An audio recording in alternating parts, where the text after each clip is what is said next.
Operation Sindoor తర్వాత పాకిస్తాన్ పరిస్థితి ఏంటో మనం చూసాం. మేకపోతు గాంభీర్యం ప్రదర్శిస్తూనే ఉంది. ప్రతీకారం తీర్చుకుంటాము అని చెప్పి ప్రధాని షహబాజ్ షరీఫ్ పార్లమెంట్లో చెప్పిన పరిస్థితి. సో అనుకున్నట్టుగానే పాకిస్తాన్ రియాక్ట్ అయింది. కానీ భారత్ మాత్రం పాకిస్తాన్ని చెప్పుతో కొట్టినట్టు చావు దెబ్బ కొట్టింది. ఐఎన్ఎస్ విక్రాంత్ ఎంటర్ అయిపోయింది.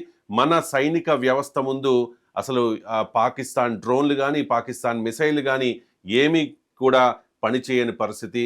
ఒక రకంగా పాకిస్తాన్కి మరో భంగపాటుగానే దీన్ని కన్సిడర్ చేయాల్సి ఉంటుంది. సో చాలా ఉత్కంఠ భరితమైన ఉద్వేగ భరితమైన పరిస్థితి. ఒక్కసారిగా ఎల్ఓసి క్రాస్ చేసి మరి పాకిస్తాన్ ఫైర్ చేసింది, పౌర ఆవాసాలపై దాడి చేసింది, చాలామంది చనిపోయారు, చాలామంది క్షతగాత్రులైన పరిస్థితి. సో భారత ప్రభుత్వం అయితే చాలా సీరియస్గా తీసుకున్న పరిస్థితి కనిపిస్తోంది. చాలా డెవలప్మెంట్స్ జరుగుతూ ఉన్నాయి నిన్న అర్ధరాత్రి నుంచి. సో ఆ డెవలప్మెంట్స్కి సంబంధించి అండ్ ఇది అణుయుద్ధం దిశగా వెళుతుందా అనే దాని మీద అనలిస్ట్ ఎంజీ రావు గారు మనకి డీటెయిల్డ్గా వివరిస్తారు. ఎంజీ రావు గారు, చాలా వార్తలు వస్తూ ఉన్నాయి, సోషల్ మీడియాలో చాలా పుకార్లు ఉన్నాయి, కొన్ని వాస్తవాలు ఉన్నాయి, కొన్ని కల్పితాలు ఉన్నాయి. సో వాస్తవంగా ఏం జరిగింది మాకు వివరిస్తారా? అనుకున్నట్లే భారత్ పాకిస్తాన్ యుద్ధం అనధికారికంగా మొదలైపోయింది.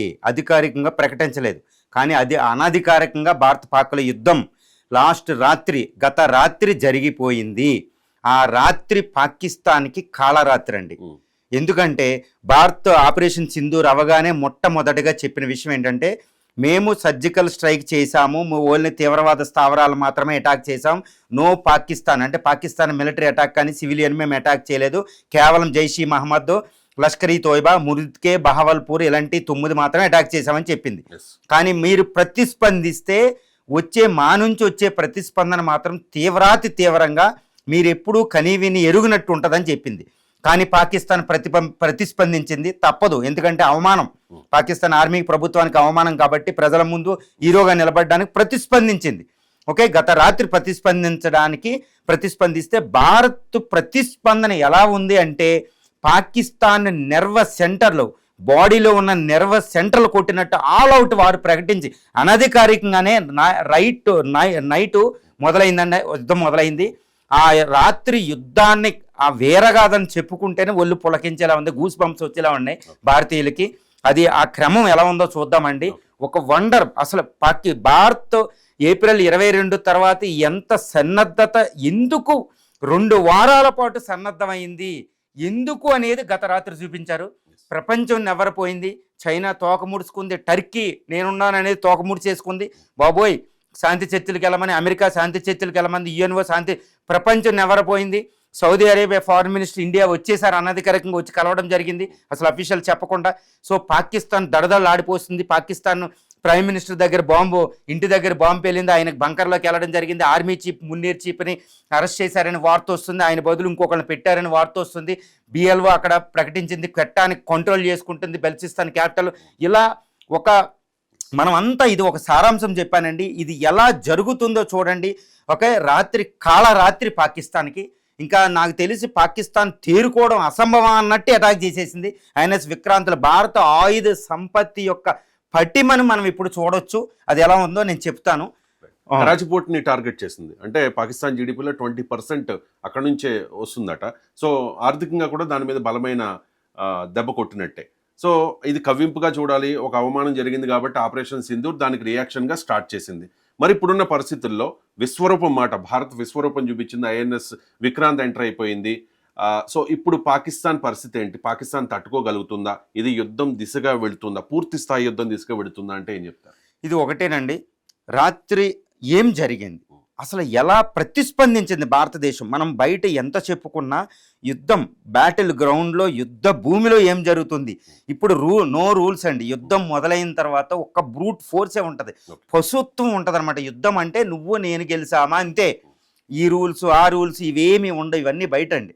ఇప్పుడు రాత్రి భారత యుద్ధ తంత్రం చూస్తే 1971 తర్వాత, అంటే 48 సంవత్సరాల తర్వాత జరిగిన యుద్ధాన్ని ప్రపంచం ఈ మధ్యలో టెక్నాలజీ ఎలా ఉందో చూడండి, సాంకేతికత ఎంత అభివృద్ధి చెందింది. తర్వాత 2019లో పుల్వామా దాడి తర్వాత, అప్పుడు సర్జికల్ స్ట్రైక్ తర్వాత మనం కొన్ని లెసన్స్ నేర్చుకున్నాం. ఆ లెసన్స్ నేర్చుకుని ఎంత భయానకమైన యుద్ధాన్ని చూపించింది ప్రపంచానికి మనం చూద్దామండి. ఇప్పుడు ఏంటంటే రాత్రి ఏం జరిగిందంటే పాకిస్తాన్ ఏం చేసిందంటే రాత్రి చీకటి పడగానే, మనం చీకట్లో వేసామని చీకటి పడగానే భారతదేశంలో జమ్మూ ఎయిర్పోర్ట్ని, జమ్మూ సిటీని టార్గెట్ చేసుకుంది. పఠాన్కోట్ అక్కడ ఎయిర్ బేస్ ఉంటుందండి, పఠాన్కోట్ అక్కడ భారత యుద్ధ విమానాలు ఉంటాయి, దాన్ని టార్గెట్ చేసింది. శ్రీనగర్ సిటీని టార్గెట్ చేసేసింది. ఇక్కడ రాజస్థాన్లో జైసల్మేర్ని, బికనీర్లో ఒక ఎయిర్ బేస్ ఉంటుంది మనది, దాన్ని టార్గెట్ చేసింది. చూడండి, జలంధరు, అమృత్సర్ల మీద టార్గెట్ చేసింది. ఇలా 9 సిటీల మీద పాకిస్తాన్ F-16 బాంబర్స్ ఉంటుందండి, ఆ F-16 బాంబర్స్ను ఉపయోగించింది. రెండోది ఏంటంటే JF 17 థండర్ అనేది ఫైటర్స్ని ఉపయోగించింది. అది వాళ్ళ అమ్ముల పొదులు అత్యాధునిక అస్త్రాలు అనమాట, 4th జనరేషన్, వాటిని ఉపయోగించింది. అంటే కొన్నింటిని కూల్ చేశారు, ఒక పైలట్ వాటిని డ్రోన్స్ ఉపయోగించింది. వీటిని భారతదేశం మళ్ళీ ప్రతిస్పందించడానికి వీలు లేకుండా ఉండే స్థావరాలను అది అటాక్ చేయడం మొదలుపెట్టింది అనమాట. పాకిస్తాన్ దాని లక్ష్యాలు స్పష్టంగా ఉన్నాయండి. ఒకటి, భారత సైన్యానికి గుణపాఠం ఇవ్వడం. అక్కడ ఏంటంటే అక్కడ ప్రజలు భీతిల్లుతున్నారు, అరే మేము కూడా చేస్తున్నాం, వాడు చేస్తే మేము అటాక్ చేయమా అని వాళ్ళకి సొలేస్ అనమాట, ఏదో చెప్పుకోవడానికి పాకిస్తాన్ ప్రజలకి. అదొకటి. పాక్ ఆర్మీ నా పవర్ని చూపెట్టాను, ప్రపంచాన్ని చూపించడం, అసలు ప్రతిస్పందించకుండా మేము లేము అని చెప్పడానికి పాకిస్తాన్ ట్రై చేసింది. అదే సమయంలో భారత ప్రతిస్పందించకుండా ఎయిర్ బేస్లు వాటిని కొట్టేయడం. తర్వాత S-400 ఎక్కడుందో చూసి దాన్ని కొట్టేయడానికి వచ్చినాయి. ఈ F-16 చాలా అధునాతన ఫైటర్స్ అండి, అవి వచ్చినాయి అనుకోండి, S-400ని కూడా కూల్చేస్తారనమాట. కానీ భారతదేశం ఎంత అంటే కీడించి మేలించాలి. భారత పాకిస్తాన్ల యుద్ధము అంటే మనకు కనిపించేది ఇప్పుడు ప్రపంచంలో జరుగుతున్న ఇజ్రాయెల్ హమాస్ వారి కంటే చాలా ప్రమాదం.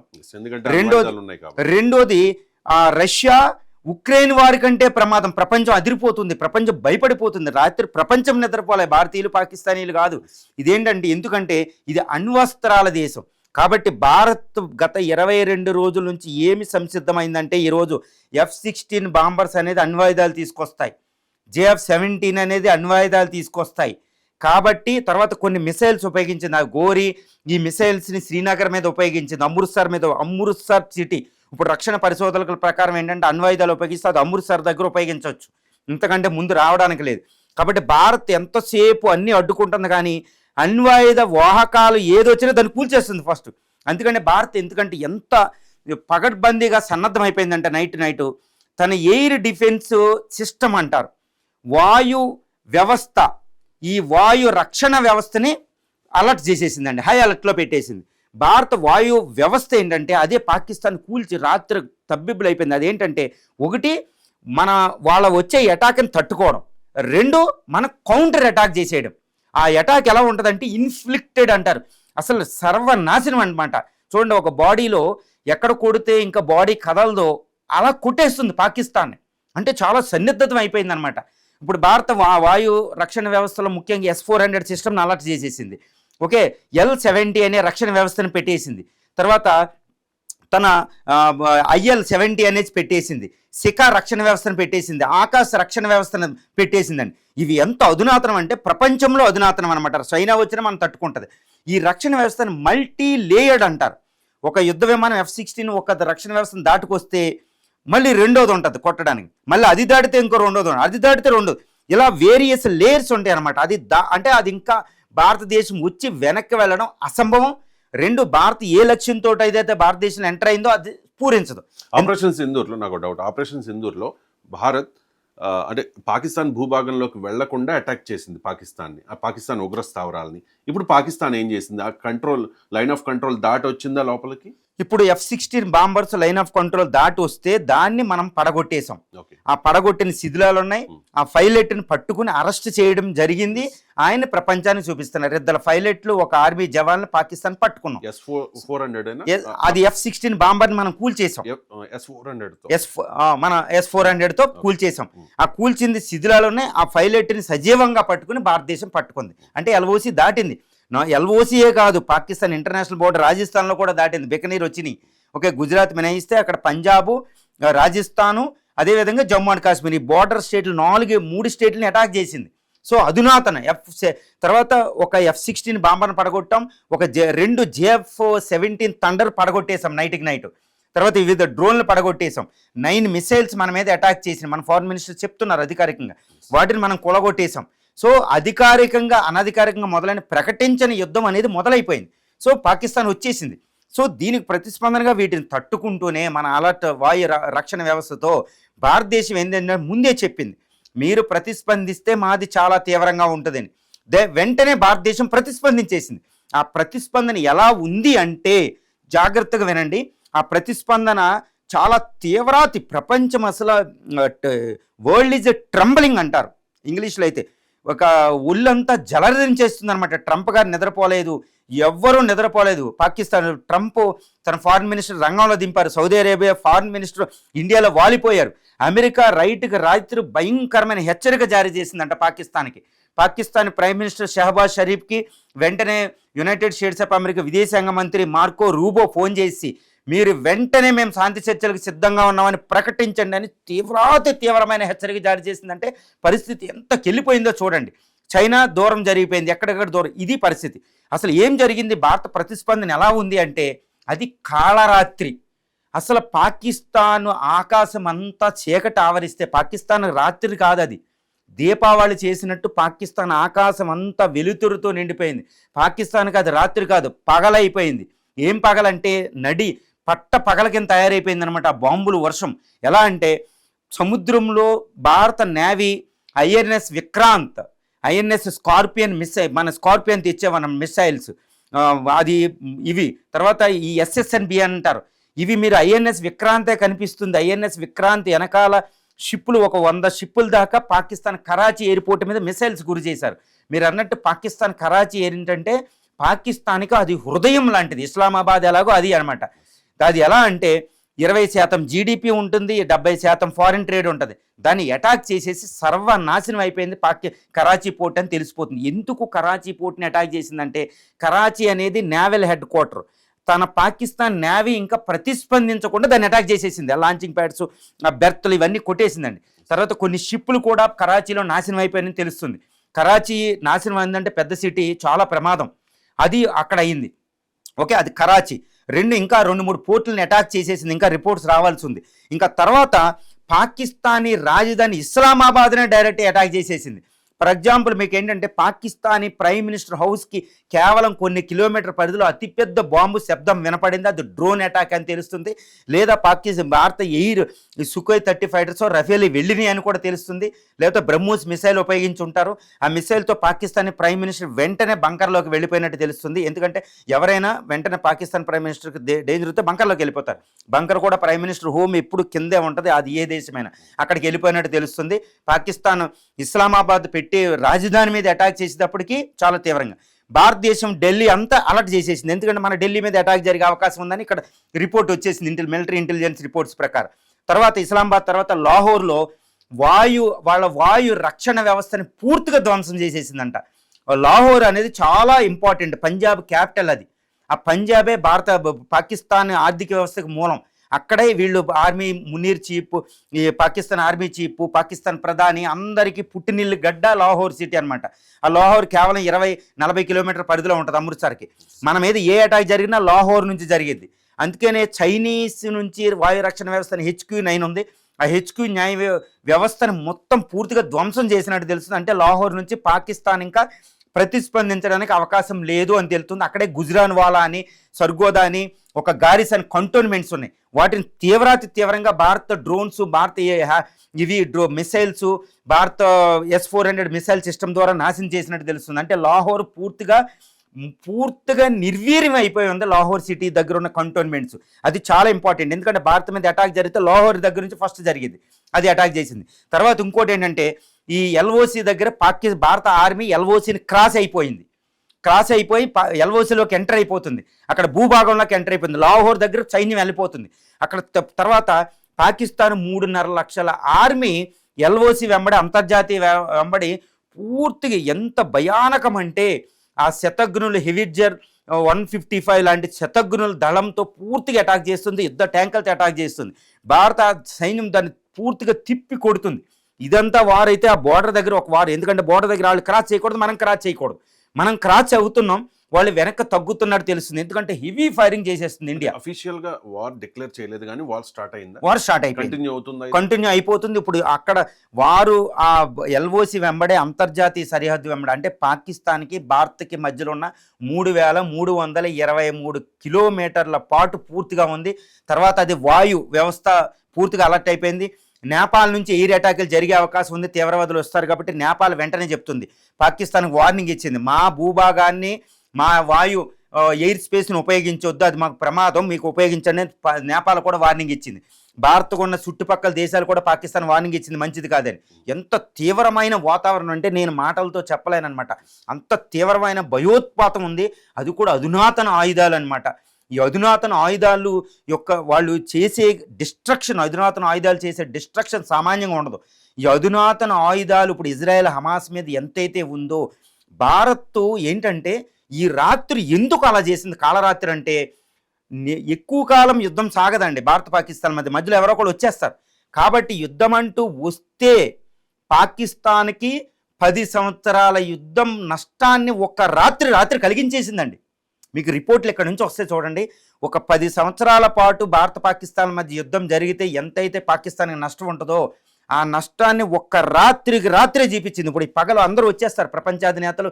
పోపు కొత్తగా ఎన్నికయ్యారు. పోపు మొట్టమొదటి స్టేట్మెంట్ ఇదే ఉండబోతుంది అనమాట. అంటే ఎలా ఉండబోతుందో, పుతిన్, చైనా అందరూ రంగంలో దిగుతారు. సో యుద్ధం ఎక్కువ కాలం సాగదు, అణు యుద్ధం కాబట్టి. ట్రంపే డైరెక్ట్గా వచ్చేస్తారు. కాబట్టి ఆ రాత్రి భారతదేశానికి అవకాశం వచ్చింది.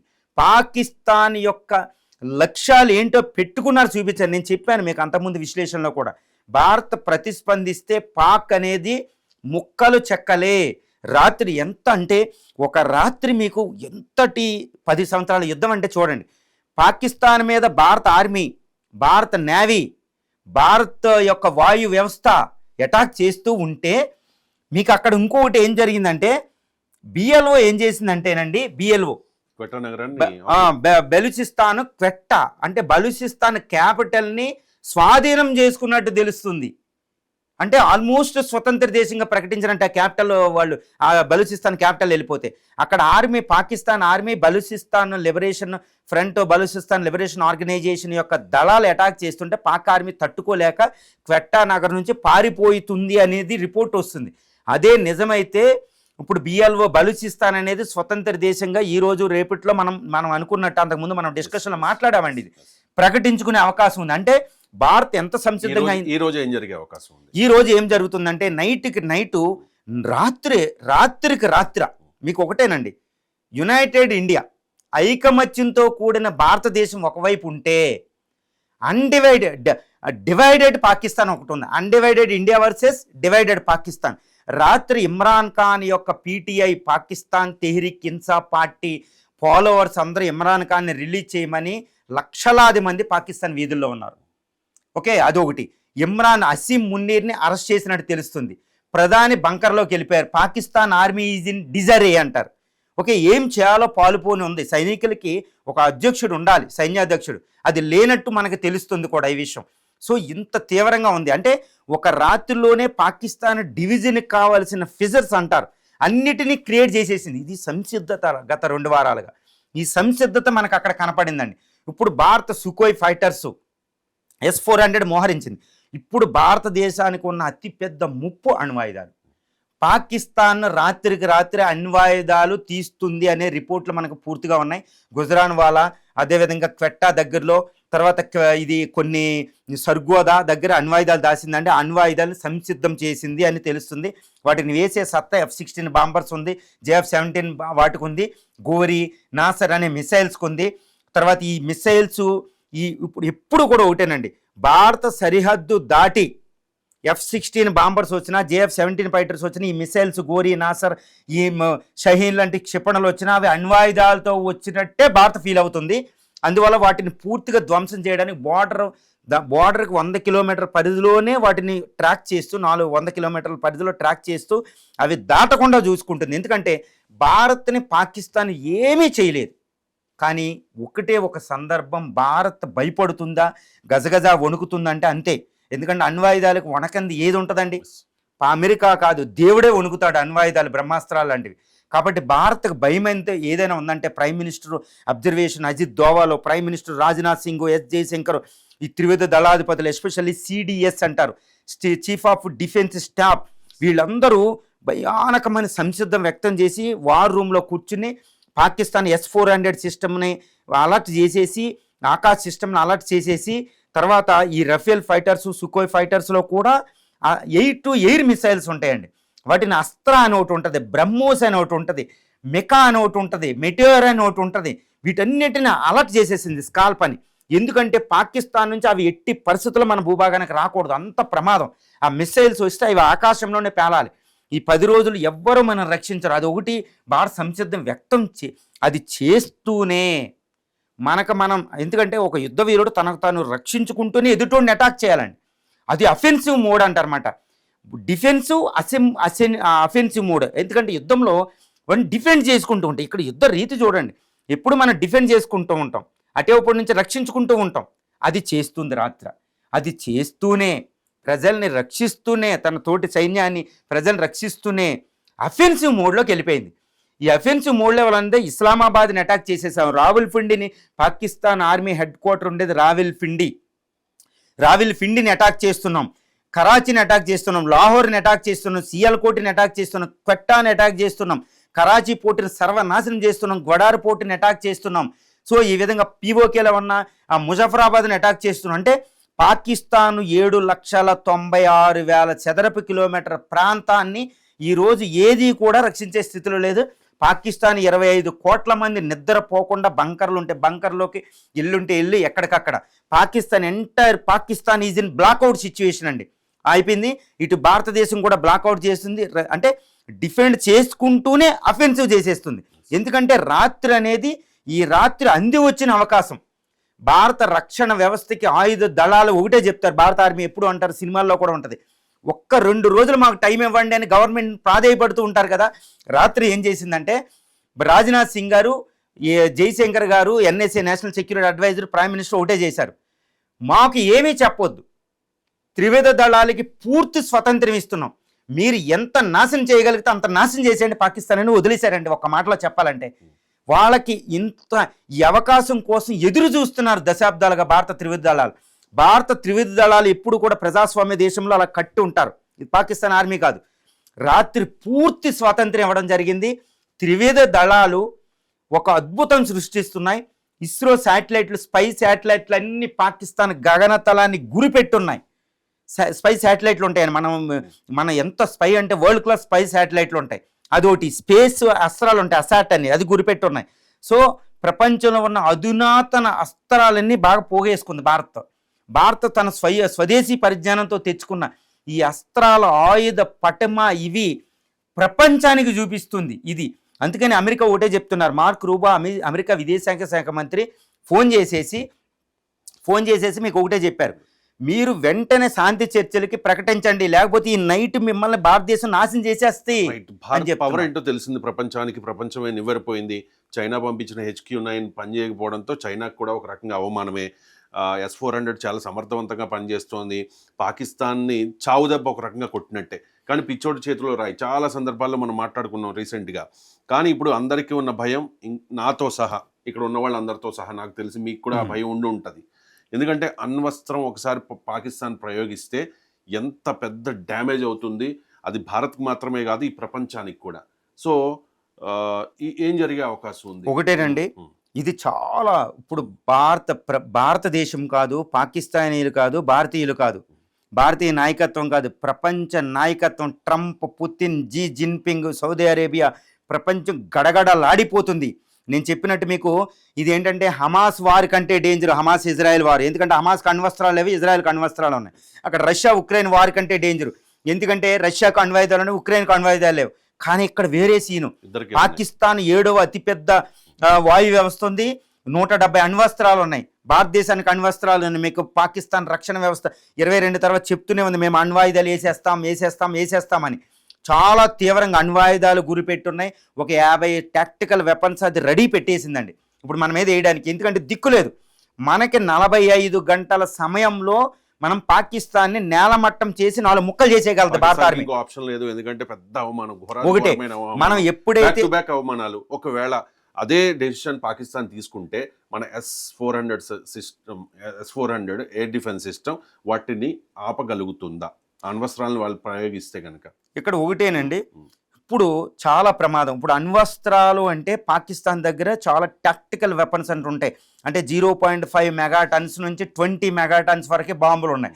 ఇవేంటంటే ఇప్పుడు S-400 సిస్టమ్ ఉంది. S-400 సిస్టమ్ ఒకేసారి 36 టార్గెట్లను కొడుతుంది. అదేవిధంగా ఆకాశ్ సిస్టమ్ ఉంది. ఇవన్నీ ఉన్నాయి. ఇవన్నీ ఉన్నా కీడించి మేలించాలి. పాకిస్తాన్ చాలా డేంజరస్ దేశం. అది కూడా భారతదేశాన్ని లక్ష్యంగా పెట్టుకునే దాని అణ్వస్త్రాలు తయారు చేసింది 170.